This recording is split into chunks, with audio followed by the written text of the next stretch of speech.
قال اوسطهم، ان میں سے منجلا کہنے لگا، جو درمیانہ والا تھا وہ کہنے لگا، الم اقل لکم لولا تسبحون، کیا میں نے تمہیں نہیں کہا تھا کہ تم اللہ رب العزت کی تسبیح بیان نہیں کرتے ہو؟ قالوا سبحان ربنا انا كنا ظالمین، کہنے لگے اے اللہ تو پاکیزہ ہے، یقیناً ہم ہی اپنے اوپر ظلم کرنے والے ہیں۔ تو ہوا یہ کہ جب وہ اپنے باغ کی جگہ پر پہنچے تو وہاں پر باغ کا نام و نشان تک موجود نہیں تھا، صرف اتنا ہی ٹائم لگتا ہے، اتنی ہی دیر لگتی ہے۔ اللہ تعالیٰ کی طرف سے ایک بیماری انسان پر آتی ہے اور اس کا گھمنڈ، اس کا تکبر اور اس کا سب کچھ خاک میں مل جاتا ہے۔ اللہ تعالیٰ کی طرف سے ایک آفت آتی ہے اور جو کروڑوں پتی ہوتے ہیں وہ روڈ کے اوپر آ جاتے ہیں۔ تو اس وجہ سے اللہ تعالیٰ کی طرف سے ان ایسے جو انجام ہیں ان سے ڈرنا چاہیے، مکافات عمل سے انسان کو بطور خاص ڈرنا چاہیے۔ صحیح حدیث میں رسول اللہ صلی اللہ علیہ وسلم نے ارشاد فرمایا، یہ جیسا کہ آج کل ہم فقراء کو، مساکین کو، غریبوں کو ڈانٹ دیتے ہیں، اگرچہ اس چیز کو جو ہے وہ جیسا کہ ہمارے معاشرے میں بہت سارے لوگوں نے ایک عادت بنا لیا ہے اور ان کی ضرورت بھی نہیں ہوتی، ان کو بھی اس بات سے بڑا جو ہے وہ ڈرنا چاہیے۔ صحیح حدیث میں موجود ہے کہ ایک بندہ جو ضرورت مند نہیں ہے، اس کے باوجود وہ لوگوں سے سوال کرتا ہے قیامت والے دن،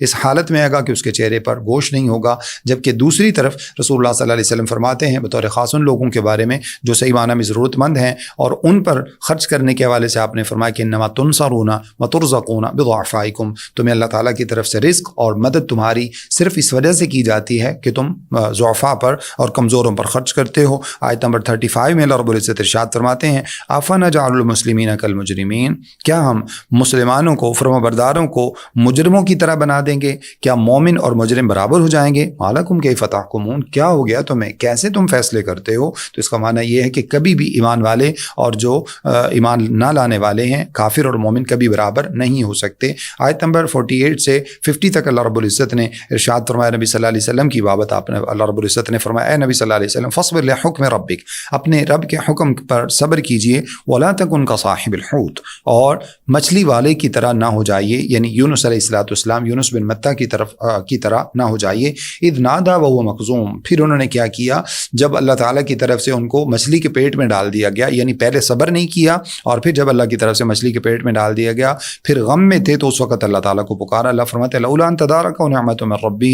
لنبذ بالعراء وهو مذموم، اگر اللہ تعالیٰ کی نعمت ان کو نہ پا لیتی، یعنی دعا کرنے کی وجہ سے اللہ رب العزت نے فوراً ان کو اپنی حفاظت میں لے لیا، ورنہ اللہ فرماتے ہیں کہ وہ کسی چٹیل میدان میں ڈال دیے جاتے اور وہاں پر جو ہے وہ ایسے ہی وہ پریشانی کی حالت میں وہاں پر پڑے رہتے۔ فاجتباہ ربہ فجعلہ من الصالحین، اللہ نے آپ کو چنا اور آپ کو اپنے نیک بندوں میں شامل کر لیا۔ تو یہ دعاؤں کی برکت ہے۔ آپ علیہ الصلوۃ والسلام نے جو فوراً دعا پڑھی لا الہ الا انت سبحانک انی کنت من الظالمین، اس دعاؤں کی برکت سے اللہ رب العزت نے آپ علیہ الصلوۃ والسلام پر رحم فرمایا، آپ کی اس غلطی سے درگزر فرمایا اور ان کو معاف کر دیا، اور اس کے بعد اپنے دوبارہ پھر سے اپنے برگزیدہ بندوں میں ہی شامل کر لیا، جیسا کہ پہلے آپ علیہ الصلوۃ والسلام اللہ کے برگزیدہ پیغمبروں میں شامل تھے۔ اس کے بعد سورۃ الحاقہ ہے۔ سورۃ الحاقہ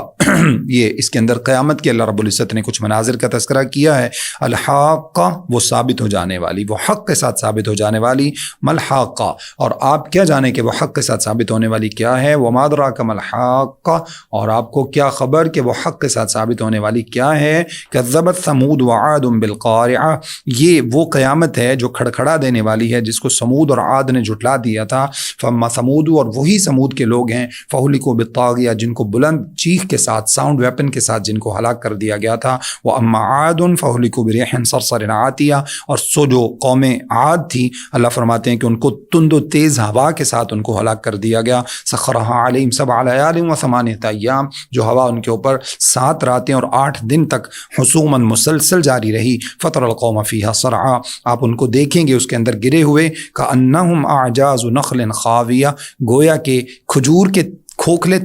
تنوں کی مانند ہوتے ہیں۔ اللہ فرماتے ہیں اس طرح سے ان لوگوں کا انجام ہوا۔ تو یہ جھٹلانے والوں کا انجام ہے قیامت کو اللہ فرماتے ہیں۔ تو تمہیں سمجھ جانا چاہیے کہ وہ قیامت جو ہے وہ ایسی چیز نہیں ہے جس کو جھٹلایا جا سکے، اور ایسی نہیں ہے کہ جس کا وقوع ممکن نہ ہو، اور ایسی نہیں ہے کہ جو جس سے اللہ رب العزت سب کو جمع نہیں کریں گے۔ آیت نمبر 13 سے 15 تک اللہ رب العزت ارشاد فرماتے ہیں اسی قیامت کے متعلق، ارشاد فرمایا کہ فَإِذَا نُفِخَ فِي الصُّورِ نَفْخَةٌ وَاحِدَةٌ، جب اس کے اندر ایک ہی سور پھونکا جائے گا اس قیامت کے بارے میں، وَحُمِلَتِ الْأَرْضُ وَالْجِبَالُ، اور زمین اور پہاڑوں کو اٹھایا جائے گا، فَدُكَّتَا دَكَّةً وَاحِدَةً، ایک ہی ضرب کاری لگا کر ان دونوں کو ریزہ ریزہ کر دیا جائے گا۔ فَيَوْمَئِذٍ وَقَعَتِ الْوَاقِعَةُ، اس دن یہ واقع ہونے والی قیامت واقع ہوگی۔ وَانشَقَّتِ السَّمَاءُ فَهِيَ يَوْمَئِذٍ وَاهِيَةٌ، اللہ فرماتے ہیں کہ اس دن آسمان بھی پھٹ جائیں گے۔ یہ اللہ رب العزت نے اس کا قیامت کو جو ہے وہ منظرنامہ ذکر ذکر کیا ہے. پھر اس کے بعد اللہ رب العزت آیت نمبر 19 سے 24 تک بطور خاص قیامت والے دن لوگوں کی جو حالت ہوگی اس میں سے کچھ وہ لوگ ہوں گے جن کے نامہ اعمال دائیں ہاتھ میں ملیں گے، کچھ کو بائیں ہاتھ میں ملیں گے. اب جن کو دائیں ہاتھ میں نامہ اعمال ملیں گے اللہ نے ان کی جو ہے وہ نقشہ کشی یہاں پر ارشاد فرمائی ہے. اللہ رب العزت ارشاد فرماتے ہیں فَأَمَّا مَنْ أُوتِيَ كِتَابَهُ بِيَمِينِهِ، جن کے نامہ اعمال ان کے دائیں ہاتھ میں ملیں گے وہ تو کیا کہیں گے، ہاؤم اقرؤوا کتابیہ، اپنا نامہ اعمال ہاتھ میں لیا ہوگا. جیسے کسی بچے کا رزلٹ آتا ہے اور وہ اچھا رزلٹ ہوتا ہے تو بچہ جگہ جگہ اپنے سب رشتہ داروں کو دکھاتا پھرتا ہے، دیکھو بھی میرا رزلٹ آیا، دیکھو بھی میرا رزلٹ آیا ہے. فی جنت، اور اس کے بعد اللہ فرماتے ہیں انی ظننت انی ملاق حسابیہ، وہ کہے گا کہ مجھے یقین تھا کہ میں اللہ سے ملاقات کرنے والا ہوں. فهو فی عیشۃ راضیہ، خوشیوں میں ہوگا اور وہ عیش و عشرت میں ہوگا، راضی ہوگا. فی جنت عالیہ، بلند و بالا بڑی بلند درجات والی جنتوں میں ہوگا. قطوفها دانیہ، جس کے پاس جو ہے وہ اس کے قریب قریب میں جو ہے وہ اللہ تعالیٰ کی جنتوں کے پھل جو ہے وہ جھکے پڑے ہوں گے. کلوا واشربوا ہنیئا بما اسلفتم فی الایام الخالیہ، موج اور مستی کے ساتھ کھاؤ اور پیو اور بالکل خوش دلی کے ساتھ. یہ اس سب کا نتیجہ ہے جو تم نے دنیا کے اندر اعمال کیے تھے. اور اس کے بعد اللہ تعالیٰ نے بائیں ہاتھ میں جن کا نامہ اعمال ملے گا ان کا ذکر کیا ہے، اور وہ شخص جس کا نامہ اعمال اس کے بائیں ہاتھ میں ملے گا فیقول یا لیتنی لم اوت کتابیہ، وہ کہے گا اللہ کاش کہ آج مجھے میرا نامہ اعمال نہ دیا جاتا. ولم ادری ما حسابیہ، اور میں اپنے حساب کتاب کو آج جان نہ پاتا. یا لیتہا کانت القاضیہ، کاش کہ یہ موت ہی حقیقت میں موت ثابت ہو جاتی اور آج مجھے اٹھنا نصیب نہ ہوتا. ما اغنی عنی مالیہ، مجھے میرے مال نے کوئی فائدہ نہ پہنچایا. ہلک عنی سلطانیہ، مجھے میری بادشاہت نے، میرے اسٹیٹس نے، میری جو دنیا کے اندر جو میرا مقام و مرتبہ تھا اسی نے آج مجھے جو ہے وہ ہلاک کر دیا. خذوہ فغلوا، اللہ فرمائیں گے اس کو پکڑو اور اس کو طوق بہنا دو. ثم الجحیم صلو، پھر اس کو جہنم کے اندر کھینچتے ہوئے ڈال دو. ثم فی سلسلۃ ذرعها، پھر اس کو جو ہے وہ زنجیروں میں جکڑ ڈالو. 70 ذراعا، 70 زنجیروں میں جکڑ دو. اور اس کے بعد فسلکو، پھر اس کو جہنم کی طرف چلا دو. یہ وہ شخص ہے انہ کان لا یؤمن باللہ العظیم، جو عظیم مالک اللہ رب العزت کے ساتھ ایمان نہیں لاتا تھا، جو مسکینوں کو کھانا کھلانے پر ابھارتا نہیں تھا، نہ خود کھلاتا تھا نہ ان کو جو ہے وہ دوسرے لوگوں کو ان کو موٹیویٹ کرتا تھا. فلیس لہ اليوم ہاہنا حمیم، اللہ فرماتے ہیں آج اس کا کوئی دوست نہیں ہے. ولا طعام الا من غسلین، آج ان کو جو کھانا دیا جائے گا وہ اہل جہنم کے زخموں کو دھونے والا پانی، جو ان کے زخموں سے ٹچ ہوتا وہ پانی آئے گا، وہ ان کو کھانا دیا جائے گا. لا یأکلہ الا الخاطئون، جس کو گنہگاروں کے سوا کوئی نہیں کھاتا ہے. اللہ رب العزت ہمیں ایسے انجام سے محفوظ رکھے، ہمیں دائیں اپنے نامہ اعمال دائیں ہاتھ میں اللہ رب العزت لینے کی توفیق عطا فرمائے، ایسے اعمال کرنے کی توفیق عطا فرمائے کہ ہم اپنے نامہ اعمال قیامت والے دن دائیں ہاتھ میں لے سکیں. اللہ رب العزت نے سورت کے آخر میں ارشاد فرمایا کہ جیسے یہ مشرکین مکہ کہا کرتے تھے کہ نبی صلی اللہ علیہ وسلم نے قرآن اپنے پاس سے بنا لیا ہے، تو اللہ رب العزت ارشاد فرماتے ہیں ایک تو نبی صلی اللہ علیہ وسلم شاعر نہیں ہے، نہ ان کے کہنے کے مطابق کاہن ہیں، اور بلکہ اللہ رب العزت کے رسول ہیں، اور یہ قرآن مجید اللہ رب العزت کی طرف سے نازل کردہ ہے، اور نبی صلی اللہ علیہ وسلم نے اس کو اپنے پاس سے نہیں بنایا. اور اللہ رب العزت فرماتے ہیں کہ یہ تقوی اختیار کرنے والوں کے لیے ایک بہترین نصیحت ہے جو اللہ رب العزت نے قرآن مجید کی صورت میں نازل فرمایا ہے. اس کے بعد سورۃ المعارج ہے. سورۃ المعارج میں اللہ رب العزت نے آیت نمبر 1 سے 4 تک جو ہے بطور خاص ان مشرکین مکہ کو جو قیامت کا انکار کرتے تھے اور قیامت کے بعد کے معاملات کا انکار کرتے تھے، وہ کہتے تھے کہ جو قیامت آنے والی ہے یا جو عذاب آنے والے ہیں ان سب کو ہم پر واقع کر کے دکھا دیجئے. تو اللہ رب العزت نے ان کے جواب میں اس صورت کو جو ہے وہ نازل فرمایا. اللہ فرماتے ہیں سائل سائل بعذاب واقع، یہ سوال کرنے والے اس عذاب واقع کے بارے میں، واقع ہونے والے عذاب کے بارے میں سوال کرتے ہیں. للکافرین لیس لہ دافع، وہ کافروں کے لیے واقع ہوگی اور اس کو کوئی روکنے والا نہیں ہوگا. من اللہ ذی المعارج، اللہ تعالیٰ کی طرف سے ہوگی جو کہ سیڑھیوں والا ہے، یعنی اس کی طرف سیڑھیاں جو کہ جہاں سے فرشتوں کے جانے کے رستے ہیں، تعرج الملائکۃ والروح، جہاں سے فرشتے اوپر چڑھتے ہیں. ان سیڑھیوں سے وہ ان سین سیڑھیاں، اسٹیئرز مراد ہیں، جو صرف فرشتوں کے لیے اللہ رب العزت نے سلسلہ بنا رکھا ہے. تو اللہ فرماتے ہیں کہ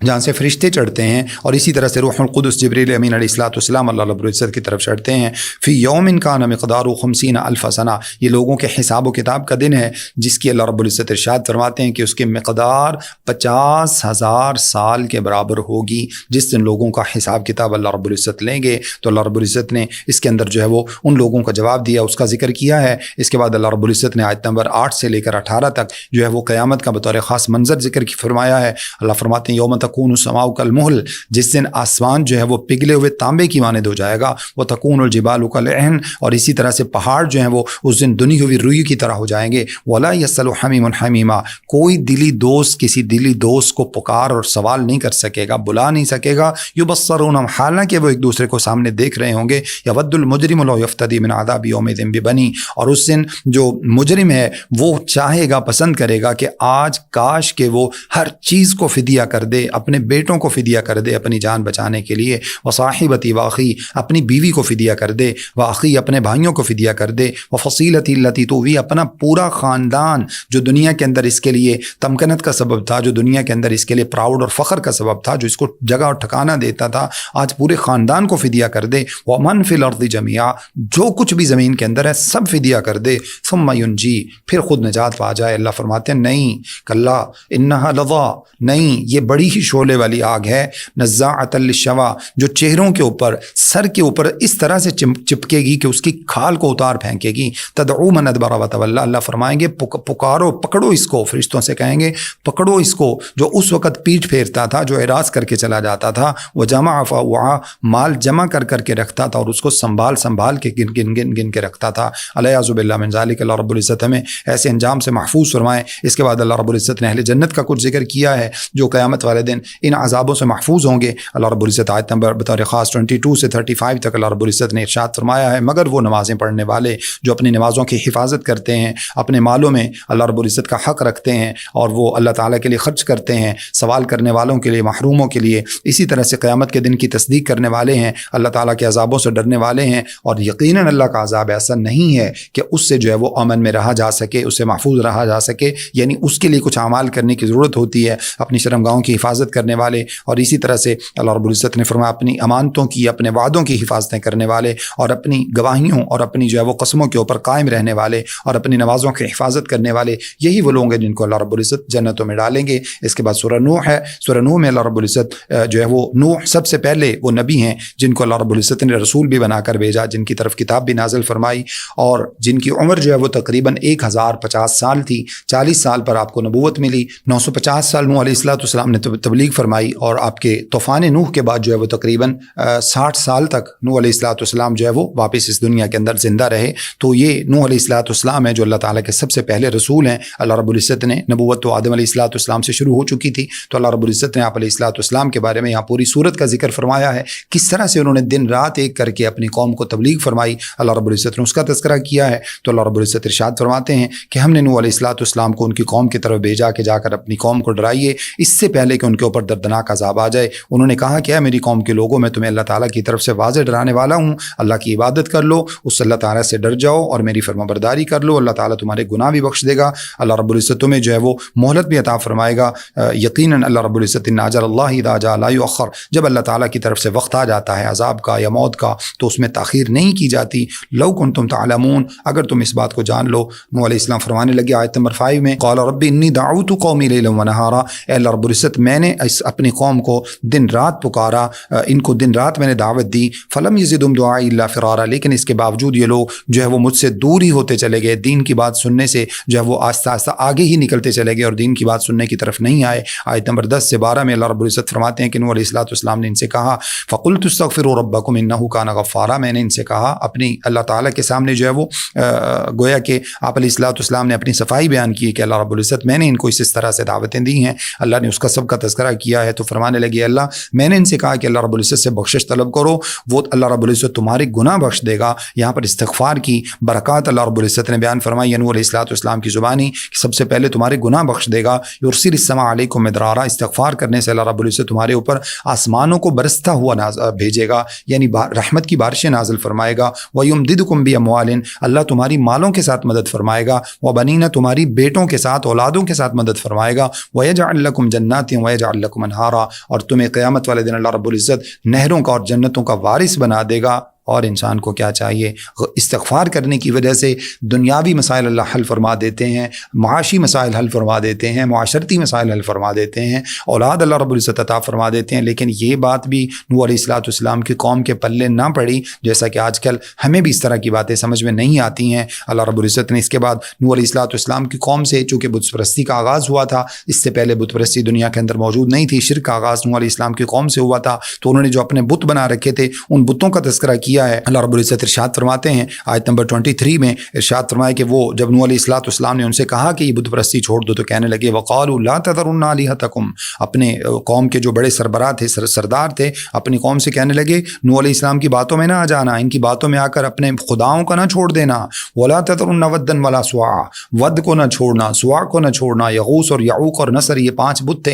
ان کو نہ چھوڑنا۔ وقد اضلوا کثیرا، اور یہ لوگ سب کو گمراہ کرنے والے تھے۔ ولا تزد الظالمین الا ضلالا، اور اللہ رب العزت سے فرمایا کہ اللہ رب العزت ان ظالموں کو گمراہی کے اندر ہی اور بڑھا دے، کیونکہ اب یہ لوگ جو ہے وہ ایمان لانے کی طرف آنے والے نہیں ہیں۔ آیت نمبر 25 میں اللہ رب العزت نے ارشاد فرمایا ان کے گناہوں کی وجہ سے مما خطیئاتہم اغرقوا، ان کو غرق کر دیا گیا، فادخلوا نارا، ان کو جہنم کی آگ میں داخل کر دیا گیا۔ گناہوں کی وجہ سے انسان کو یہ سب انجام بھگتنا پڑتے ہیں۔ فلم یجدوا لهم من دون اللہ انصارا، اب ان کے لیے اللہ تعالیٰ کی طرف سے کوئی مددگار نہیں ہے جو ان کو غرق ہونے سے بچا سکے، جیسے نوح علیہ السلام کا اپنا بیٹا اس کے اندر غرق ہو گیا، اور اسی طرح سے دیگر قوم کے لوگ۔ اللہ فرماتے ہیں اب ان کو جہنم سے بچانے والا کوئی ان کا مددگار نہیں ہوگا۔ وقال نوح ربی، اور نوح علیہ السلام نے اللہ رب العزت سے کہا اللہ لا تذر علی الارض من الکافرین دیارا، اے اللہ کافروں کی جڑ ختم کر دے، ان کے گھروں کو برباد کر دے۔ انک ان تذرهم یضلوا عبادک ولا یلدوا الا فاجرا کفارا، اللہ اگر تو نے ان کو دنیا کے اندر چھوڑ دیا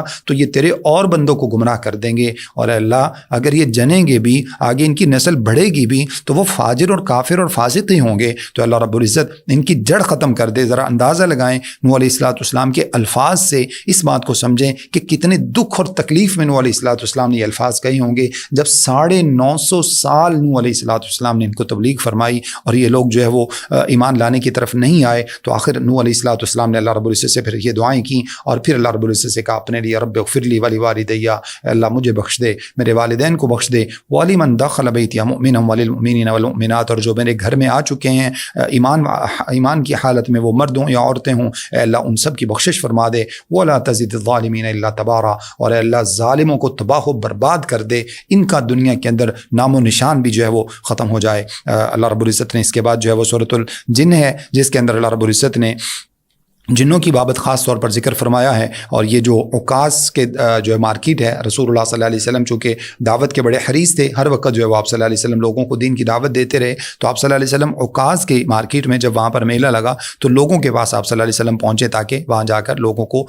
دین اسلام کی دعوت دے سکیں۔ تو وہاں پر فجر کی نماز آپ صلی اللہ علیہ وسلم پڑھا رہے تھے۔ فجر کی نماز میں جنوں نے قرآن سنا، تو جنوں کے قرآن سننے کی اس کیفیت کا اور ان کے اوپر جو اس کا ریاکٹ ہوا، جو اس کے اوپر امپیکٹ اس کا آیا، اللہ نے اس کا ذکر کیا ہے۔ قل اوحی الی انہ استمع نفر من الجن، اے نبی صلی اللہ علیہ وسلم ان کو کہیے کہ میری طرف وحی کی گئی ہے کہ جب جنوں کے ایک نفر نے، ایک گروہ نے قرآن سنا، فقالوا انا سمعنا قرآنا عجبا، تو کہنے لگے ہم نے ایک بڑا عجیب کلام سنا ہے، یہدی الی الرشد فآمنا بہ، جو ہدایت کی طرف بلاتا ہے، سو ہم نے تو اس پر جو ہے وہ ہم تو ایمان لے آئے ہیں۔ ولن نشرک بربنا احدا، اور ہم اپنے رب کے ساتھ کسی کو شریک نہیں ٹھہرائیں گے۔ وانہ تعالی جد ربنا، اور ہمارا رب بڑا ہی بلند و برتر مقام و مرتبے والا ہے۔ متخذ صاحبۃ ولا ولدا، جس نے نہ تو اپنی بیوی بنائی ہے اور نہ ہی اس کو اولاد کی کسی طرح کی ضرورت ہے، جیسا کہ مشرکین مکہ کہا کرتے تھے۔ آیت نمبر 6 میں اللہ رب العزت نے جنوں کی ایک نیچر کا بیان کیا ہے۔ اللہ فرماتے ہیں وَأَنَّهُ كَانَ رِجَالٌ مِّنَ الْإِنسِ يَعُوذُونَ بِرِجَالٍ مِّنَ الْجِنِّ فَزَادُهُمْ رَهَقًا، جن اصل میں جو جنوں سے اس وقت لوگوں کو ایک خوف ہے، اللہ نے اس کی کیفیت کا بیان کیا۔ اللہ فرماتے ہیں کہ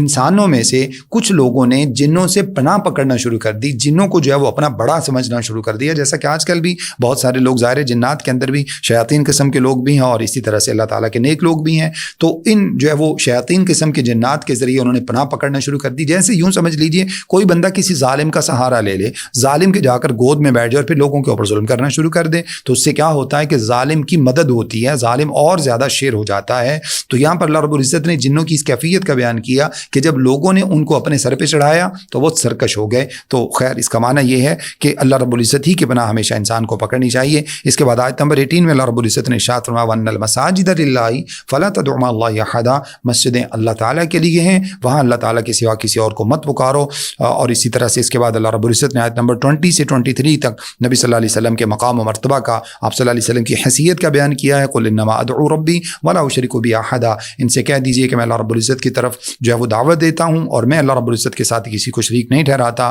قُلْ إِنِّي لَا أَمْلِكُ لَكُمْ ضَرًّا وَلَا رَشَدًا، اے نبی صلی اللہ علیہ وسلم آپ ان کو بتا دیجئے کہ میں کسی بھی قسم کے نقصان اور بھلائی کا مالک نہیں ہوں۔ قُلْ إِنِّي لَن يُجِيرَنِي مِنَ اللَّهِ أَحَدٌ، اور دیکھو ان سے کہہ دیجئے کہ اگر اللہ رب العزت جو ہے وہ لن یجیرنی من اللہ احد، اللہ رب العزت کے سامنے مجھے کوئی پناہ نہیں دے سکتا، ولا نجد من دون ملتحدا، اور نہ ہی میں اللہ رب العزت کے سوا اس کے سوا جو ہے وہ کوئی کسی قسم کا ٹھکانہ پاتا ہوں۔ اس کے بعد اللہ رب العزت نے سورۃ المزمل ہے اس کا بیان کیا ہے۔ سورۃ المزمل میں جو ہے وہ نبی صلی اللہ علیہ وسلم کے پاس ابتدائی زمانے کی صورت ہے جس میں نبی صلی اللہ علیہ وسلم کو اللہ رب العزت نے کچھ جو ہے وہ ٹیکنیکس بتائی ہیں اور کچھ عبادات اپنے اوپر لازم کرنے کا جو ہے وہ حکم دیا ہے کہ کس طرح سے آپ ایک ایسا جو ہے وہ اپنے آپ کو اس مقصد کے لیے بہترین اور کامیاب پا سکتے ہیں جس مقصد کے لیے اللہ رب العزت نے آپ کا انتخاب کیا ہے۔ اور وہ بڑا ہی بہترین نسخہ جو اللہ رب العزت نے آپ صلی اللہ علیہ وسلم کو دیا، وہ نسخہ کیا ہے کہ نبی صلی اللہ علیہ وسلم کو اللہ رب العزت نے قیام اللیل جیسی نعمت عطا فرمائی ہے۔ تو عبادات کے ذریعے اللہ رب العزت کے ہاں انسان مقام و مرتبہ حاصل کرتا ہے۔ جیسے نبی صلی اللہ علیہ وسلم نے ارشاد فرمایا کہ صلوا باللیل والناس نیام، رات میں نماز پڑھا کرو جس وقت لوگ سو رہے ہوتے ہیں۔ تو اللہ رب العزت نے اس کا ذکر کیا، یا ایھا المزمل، اے کمبل اوڑھنے والے، قم اللیل الا قلیلا، کھڑے ہو جائیے، نماز پڑھیے، بہت تھوڑی سی رات جو ہے وہ اس کو چھوڑیے، نصفہ ہوا وانقص، کم از کم آدھی رات جو ہے وہ قیام کیجیے یا اس میں سے کچھ کم کر لیجیے، او زد علیہ ورتل القرآن ترتیلا، یا اس میں کچھ اضافہ کر لیجیے۔ اور جو ہے وہ اسی طرح سے اللہ رب العزت نے فرمایا ورتل القرآن ترتیلا، قرآن مجید کو خوب ٹھہر ٹھہر کر تجوید کے ساتھ پڑھیے، چونکہ اس کے بارے میں علی رضی اللہ تعالیٰ کا فرمان موجود ہے، الترتیل ہوا تجوید الحروف معرفت الوقوف، ترتیل کا معنی یہ ہے کہ حروف کو خوبصورت ادا کیا جائے اور اسی طرح سے قرآن مجید میں جو پنکچویشنز ہیں ان کو پہچانا جائے۔ انا سنلقی علیک قولا ثقیلا، بے شک ہم آپ کے اوپر ایک بڑا بھاری کلام نازل فرمانے والے ہیں۔ ان ناشئۃ اللیل ہی اشد وطئا واقوم قیلا، اور یہ رات کا جو جاگنا ہے یہ نفس کو کچلنے والا ہے اور اسی طرح سے بات کو درست رکھنے والا ہے۔ تو یہ سب اللہ رب العزت نے یہاں پر نبی صلی اللہ علیہ وسلم کو جو ہے وہ مختلف طرح کی نصیحتیں یہاں پر بیان فرمائی ہیں۔ اسی طرح سے سورت کے آخر میں اللہ رب العزت نے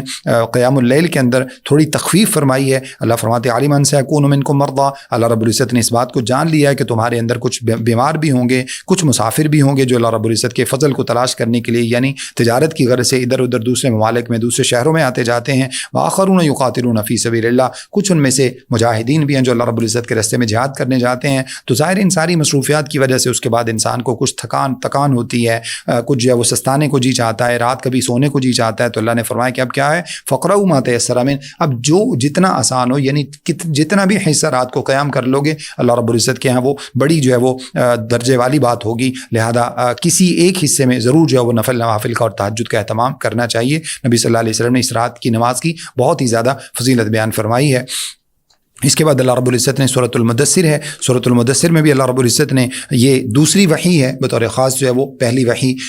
جو تقریباً 5 آیات تھیں اقرأ بسم ربک الذی خلق کی، اس کے بعد جو ہے دوسری وحی نبی صلی اللہ علیہ وسلم کو جب ایک خوف کی کیفیت لاحق تھی، آپ صلی اللہ علیہ وسلم جو ہے وہ فوراً فرمایا زملونی زملونی، میرے اوپر کمبل اڑا دو، اور آپ صلی اللہ علیہ وسلم جو ہے وہ خوف کے عالم میں خدیجہ رضی اللہ عنہ کے پاس تشریف لائے تو اللہ رب العزت نے آپ صلی اللہ علیہ وسلم کو دوسری وحی ان الفاظ کے ساتھ بیان فرمایا، یا ایھا المدثر، اے کمبل اوڑھنے والے، قم فانذر، کھڑے ہو جائیے، لوگوں کو ڈرائیے، اور ربک فکبر، اپنے رب کی تکبیر بیان کیجیے، بڑائی بیان کیجیے، وثیابک فطہر، اپنے کپڑوں کو ہمیشہ صاف رکھیے، والرجز فہجر، نجاست اور جو اس طرح کی چیزیں ہوتی ہیں ان کو اپنے آپ سے دور کر دیجیے، ولا تمنن تستکثر، اور کسی پر اس نیت سے احسان نہ کریں کہ بعد میں آپ اس سے زیادہ کا تقاضا کر سکیں، ولربک فاصبر، اپنے رب کے لیے صبر کیجیے۔ تو یہ اللہ رب العزت نے اس صورت کے اندر نبی صلی اللہ علیہ وسلم کو جو ہے وہ دوسری وحی کے طور پر گویا کہ حوصلہ دیا ہے، اللہ رب العزت نے اپنے ساتھ کا یقین دلایا ہے۔ اور اسی طرح سے آیت نمبر 11 سے 25 میں اللہ رب العزت نے کفار کی سازش کا تذکرہ کیا ہے بطور خاص۔ جب حج کا موسم آنے والا تھا تو کفار نے سوچا کہ ایسا نہ ہو کہ نبی صلی اللہ علیہ وسلم کی دعوت پر بہت زیادہ لوگ متاثر ہو جائیں،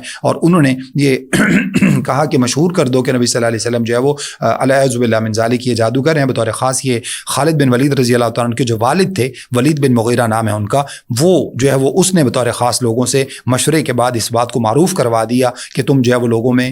یہ پھیلا دو کہ محمد جو ہے وہ جادوگر ہیں، کیونکہ ان کے پاس ایک ایسا کلام ہے جو یہ کسی کو سناتے ہیں تو وہ بندہ اپنے بہن بھائیوں کو دشمن ہو جاتا ہے، اپنے والدین کا، اپنے قبیلے کا، اپنی قوم کا، خاندان کا، سب کو دشمن ہو جاتا ہے۔ تو اللہ رب العزت نے اس کا جو ہے وہ تذکرہ یہاں پر کیا ہے، اور اس کے بعد اللہ رب العزت فرماتے ہیں کہ یہ سارے کے سارے جو سازش کرنے والے لوگ تھے یہ جہنم میں داخل ہوں گے۔ آیت نمبر 39 سے 46 میں اللہ رب العزت نے جہنم میں جانے کے کچھ دیگر اسباب کا تذکرہ کیا ہے۔ اللہ رب العزت ارشاد فرماتے ہیں کہ اہل جو خاص طور پر دائیں ہاتھ والے ہوں گے، جو جنتوں میں جانے والے، وہ سوال کریں گے عن المجرمین، مجرموں سے، اور وہ پوچھیں گے ما سلککم فی سقر، تمہیں جہنم میں کس نے پھینک دیا؟ قالوا لم نک من المصلین، وہ کہیں گے ہم نمازیں نہیں پڑھتے تھے، ایک ولم نک نطعم المسکین، ہم مسکینوں کو کھانا نہیں کھلاتے تھے، دو وکنا نخوض مع الخائضین، اور ہم اسلام کے بارے میں باتیں ہی کرتے رہتے تھے، اسلام کے بارے میں کیڑے نکالتے رہتے تھے، تین وکنا نکذب بیوم الدین، اور ہم قیامت کے دن کا انکار کرنے والے تھے، چار۔ یہ چار اسباب اللہ رب العزت نے جہنم میں جانے کے ذکر کیے ہیں۔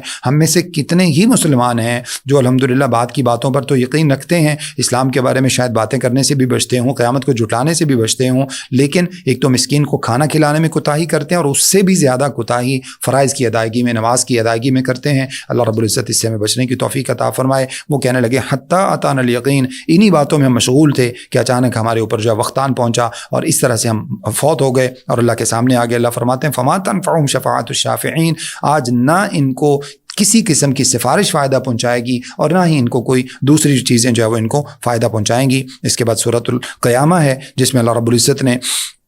منکرین قیامت کے خاص طور پر شبہات کا جو ہے وہ ازالہ کیا ہے، ان کا جواب دیا ہے، اور اللہ رب العزت ارشاد فرماتے ہیں لا اقسم بیوم القیامہ، نہیں جیسے تم کہتے ہو ایسا نہیں ہے، میں قسم کھاتا ہوں قیامت کے دن کی، ولا اقسم بالنفس اللوامہ، اور اسی طرح سے نفس لوامہ ملامت کرنے والے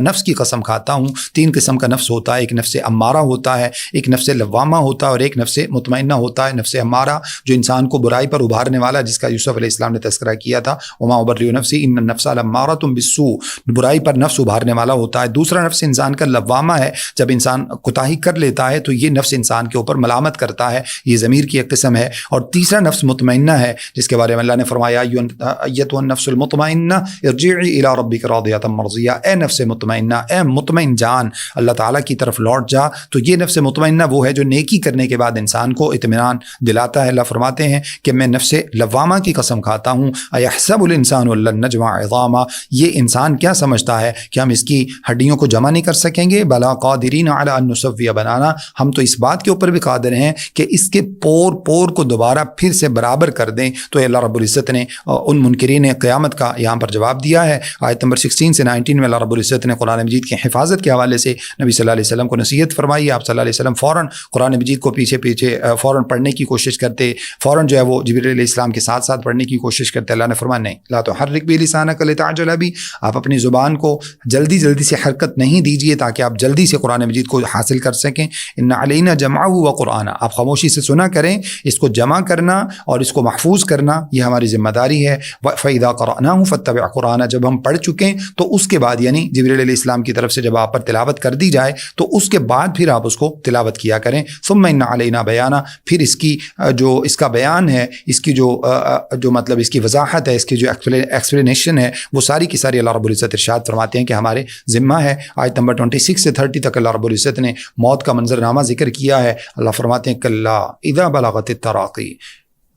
اللہ رب العزت ارشاد فرماتے ہیں کہ ہرگز نہیں، جب وہ موت جو ہے وہ ہنسلی تک یعنی جان ہنسلی تک آ جائے گی، نرخرے تک آ جائے گی، گلے میں آ کے اٹک جائے گی، وقیل من راق، اور اس وقت کہا جائے گا کون ہے کوئی ایسا جھاڑ پھونک کرنے والا، بلاؤ کسی کو، اس وقت کسی کی جھاڑ پھونک کام آتی ہے۔ وظن انہ الفراق، اور وہ جس کے اوپر موت کی کیفیت طاری ہوگی وہ اب محسوس کر چکا ہے، اب وہ جان چکا ہے کہ یہ جدائی کا وقتان پہنچا ہے۔ والتفت الساق بالساق، اور پھر پنڈلیوں سے پنڈلیاں ملنا شروع ہو جاتی ہیں موت کی تکلیف کی وجہ سے۔ نبی صلی اللہ علیہ وسلم ارشاد فرماتے ہیں ان للموت لسکرات، موت کے لیے بڑی ہی سختیاں ہیں۔ اور سیدہ فاطمہ رضی اللہ تعالیٰ عنہ نبی صلی اللہ علیہ وسلم سے جو ہے وہ نبی صلی اللہ علیہ وسلم کی موت موت کی کیفیت دے کر کہنے لگیں کہ واہ ابتا، اے میرے ابا جان کی تکلیف ہے، میرے ابا جان کے لیے موت کی سختیاں، الی ربک یومئذ المساق، اللہ فرماتے ہیں آج کے دن تمہارے رب کی طرف تمہیں چلنا ہے۔ فلا صدق ولا صلی، یہ وہ لوگ ہیں جنہوں نے نہ تصدیق کی نہ نمازیں پڑھیں، ولکن کذب وتولی، بلکہ جھٹلاتے ہی رہے،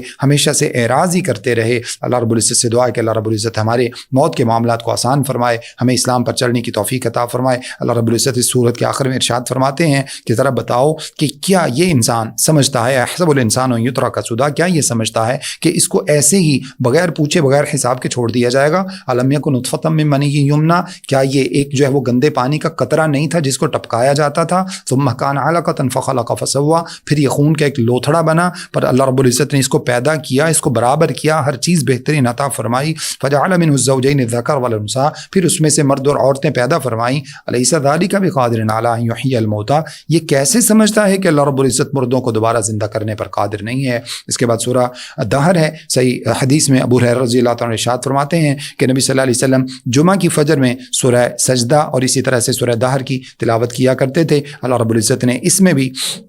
جو ہے وہ کچھ قیامت کے حالات کا تذکرہ کیا ہے، کچھ انسان کی کیفیت کا تذکرہ کیا ہے، کچھ جنت کے بارے میں تذکرہ کیا ہے۔ اللہ فرماتے ابتدائی آیات میں، هل أتى على الإنسان حين من الدهر، کیا انسان کے پاس وہ وقت نہیں آیا جب یہ کچھ بھی مذکور چیز نہیں تھا، جب اس کا ذکر تک نہیں کیا جاتا تھا؟ انا خلقنا الانسان من نطفة امشاج، ہم اللہ رب العزت فرماتے ہیں کہ انسان کو ہم نے ملے جلے نطفہ سے پیدا کیا، میاں بیوی کے نطفہ سے، نبتلی، ہم اس کو آزماتے ہیں، فجعلناه سمیعا بصیرا، ہم نے اس کو بڑی ہی سماعت اور بڑی بصارت والا بنا دیا، انا هدیناه السبیل، ہم نے اس کو راہ بھی دکھائی، اما شاکر و اما کفورا، اب یہ شکر کرتا ہے، یہ کفر کرتا ہے۔ انا اعتدنا للکافرین السلاسل، اللہ فرماتے ہیں ہم نے کافروں کے لیے زنجیریں تیار کر رکھی ہیں، او اغلالا، اور ان کے لیے ہم نے طوق تیار کر رکھے ہیں، وسعیرا، اور اسی طرح سے ان کے لیے اللہ رب العزت فرماتے ہیں کہ ہم نے جہنم تیار کر رکھی ہے۔ اس کے بعد اللہ رب العزت نے اہل جنت کا تذکرہ کیا، ان الابرار یشربون من کأس، اور جو اہل جنت ہیں وہ اللہ تعالیٰ کی طرف سے عطا کردہ جام پئیں گے، کان مزاجها کافورا، جن کا مزاج، جن کا ذائقہ جو ہے وہ کافور جیسا ٹھنڈا اور میٹھا ہوگا۔ عین یشرب بها عباد اللہ، یہ اللہ تعالیٰ کی طرف سے چشمے ہیں جو ان کو دیے جائیں گے۔ اسی کے اندر سلسبیل کے چشمے کا اللہ رب العزت نے ذکر کیا ہے، زنجبیل کا اللہ رب العزت نے تذکرہ کیا ہے جس کے اندر ادرک کی ملونی ہوگی، اور ٹھنڈی اور گرم شراب کا اللہ رب العزت نے تذکرہ کیا ہے، اور اسی طرح سے وہ غلام اور وہ بچے جو ان کی جنت، اہل جنت کے خدمت گار ہوں گے، جو ان کی خدمت پر معمور ہوں گے، اللہ رب العزت نے ان کا تذکرہ کیا۔ اسی طرح سے جھکے ہوئے پھل ہوں گے، اور بڑی ہی خوبصورت قسم کی جو رکابیاں، یعنی وہ پیالے اور وہ پلیٹیں جو ان کے اوپر جو ہے وہ سونے اور چاندی کے برتن ہوں گے، اللہ رب العزت نے ان سب کا تذکرہ کیا ہے، اور اس میں سے جو ہے وہ اللہ تعالیٰ نے ان کے کھانے پینے کا تذکرہ کیا ہے۔ اللہ رب العزت نے ارشاد فرمایا کہ جو مومنین ہیں، شکر گزار ہیں، ان لوگوں کی صفات یہ ہیں کہ یوفون بالنذر، وہ نظر کو پورا کرتے ہیں، اور اس دن سے ڈرتے ہیں جس دن معاملات پھیلے ہوئے ہوں گے، یعنی قیامت کا دن ہے۔ وَيُطْعِمُونَ الطَّعَامَ عَلَىٰ حُبِّهِ مِسْكِينًا وَيَتِيمًا وَأَسِيرًا، اور وہ مسکینوں کو اور جو ہے وہ اسی طرح سے یتیموں کو، اسی طرح سے جو ہے وہ قیدیوں کو اللہ رب العزت کی محبت کی خاطر وہ کھانے کھلاتے ہیں۔ انما نطعمکم لوجہ اللہ لا نريد منکم جزاء ولا شکورا، پھر وہ کہتے ہیں کہ ہم صرف اللہ رب العزت کی رضا کی خاطر تمہیں کھلا رہے ہیں، جس کے اوپر ہم کسی طرح کے بدلے اور کسی طرح کی جو ہے وہ احسان مندی کا جو ہے وہ ہم تم سے تقاضا نہیں کرتے۔ اللہ رب العزت ہمیں بھی اسی طرح کی نعمتوں سے مالا مال فرمائے۔ صحیح حدیث میں ایک واقعہ موجود ہے، ایک مرتبہ ابو ہریرہ رضی اللہ تعالیٰ عنہ کو بھوک لگی ہوئی تھی، تو آپ رضی اللہ تعالیٰ عنہ مسجد سے نکل کر مسجد نبوی سے نکلے نماز پڑھ کے، وہیں سے حضرت ابو بکر صدیق رضی اللہ تعالیٰ عنہ کا گزر ہوا، پہلے عمر فاروق رضی اللہ عنہ کا گزر ہوا، ان سے پوچھا ذرا مجھے اس آیت کا معنی بتائیے گا، وَيُطْعِمُونَ الطَّعَامَ عَلَىٰ حُبِّهِ مِسْكِينًا وَيَتِيمًا وَأَسِيرًا، تو عمر فاروق رضی اللہ تعالیٰ نے معنی بتایا اور چلے گئے۔ اس کے بعد ابو بکر سے پوچھا، انہوں نے بھی معنی بتایا، چلے گئے۔ اس کے بعد نبی صلی اللہ علیہ وسلم جب تشریف لائے تو ابو ہریرہ رضی اللہ عنہ ان سے پوچھا، اللہ کے رسول ذرا اس آیت کا معنی بتائیے گا کہ کون ہے وہ لوگ جو اللہ رب العزت کی رضا کی خاطر جو ہے مسکینوں، یتیموں اور قیدیوں کو کھانا کھلاتے ہیں۔ اللہ کے رسول صلی اللہ علیہ وسلم تو پھر جو ہے وہ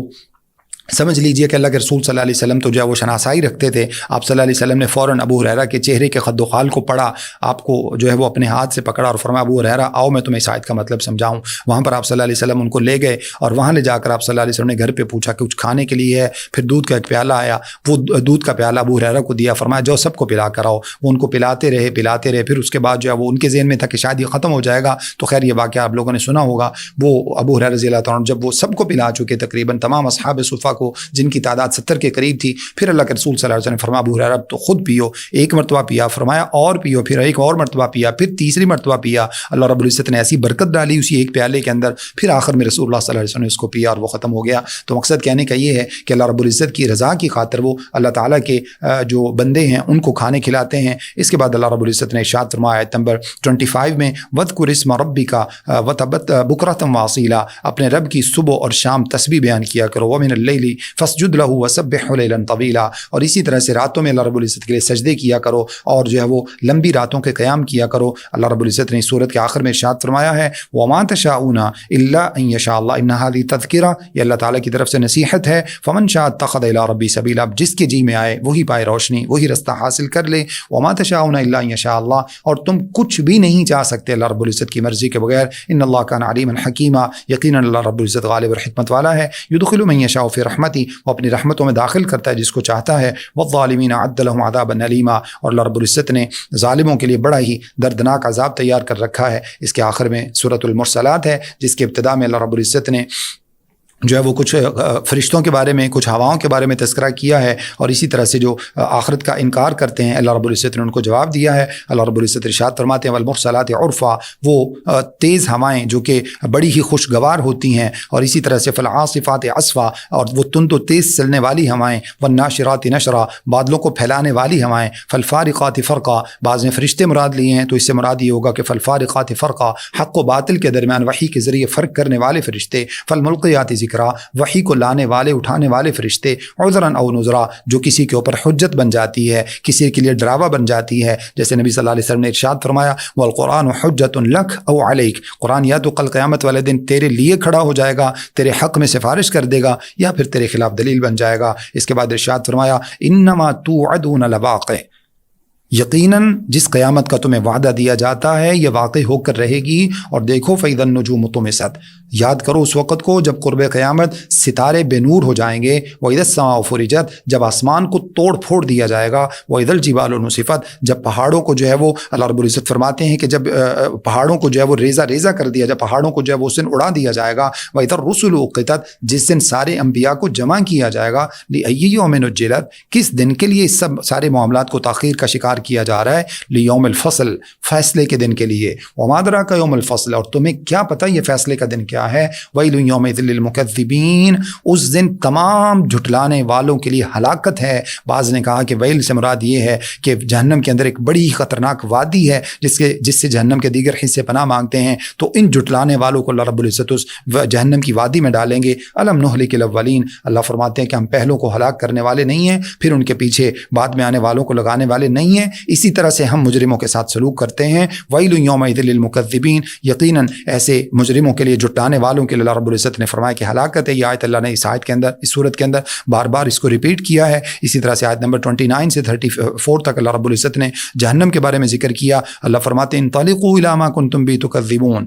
ان کو چلاؤ اس جہنم کی طرف. ان سے کہا جائے گا چلو بھئی اس جہنم کی طرف جس کو تم جھٹلاتے تھے. انطلقوا الی ظل ذی ثلاث شعب, چلو اس 3 سایوں والی جہنم کی طرف جس کے دھواں جب نکل رہا ہوگا تو 3 گویا کہ جیسے ایک درخت کے 3 ٹہن ہوتے ہیں, اسی طرح سے 3 بڑے بڑے ٹہنوں کی طرح وہ دھواں اوپر سے نظر آئے گا. اللہ فرماتے ہیں یہ دھواں کیسا ہے, یہ سایہ کیسا ہے. لا ظلیل ولا یغنی من اللہب, جو سایہ بھی نہیں ہے اور جو کسی بھی طرح سے جو ہے وہ ان لوگوں کو شعلے والی جہنم اور آگ سے بچا نہیں سکے گا. انہا ترمی بشرر کالقصر, اور وہ جہنم اپنے جو ہے وہ جلنے کی وجہ سے, اپنے دہکنے کی وجہ سے, اللہ فرماتے ہیں ایسے ایسے بڑے جو ہے نا وہ شرارے اور اپنے جو ہے وہ شعلے پھینکے گی. کالقصر, گویا کہ بہت بڑے بڑے محل ہوتے ہیں. کأنہ جمالۃ صفر, گویا کہ وہ سرخ کلر کے اونٹ ہوتے ہیں, یعنی چنگاریاں جب اڑیں گی تو یوں لگے گا جیسے سرخ رنگ کے اونٹ ہوتے ہیں. ویل یومئذ للمکذبین, اللہ فرماتے ہیں کہ آج کے دن ہلاکت اور تباہی و بربادی ہے, اللہ کی رحمت سے دوری ہے, اور ویل ہے ان جھٹلانے والوں کے لیے. ھذا یوم لا ینطقون, آج وہ دن ہے جس دن کوئی بول نہیں سکے گا. آج وہ دن ہے جس دن کسی کو معذرت کرنے کی اجازت نہیں دی جائے گی. آج وہ دن ہے جس دن ہم پہلے پچھلوں سب کو جمع فرما دیں گے. فإن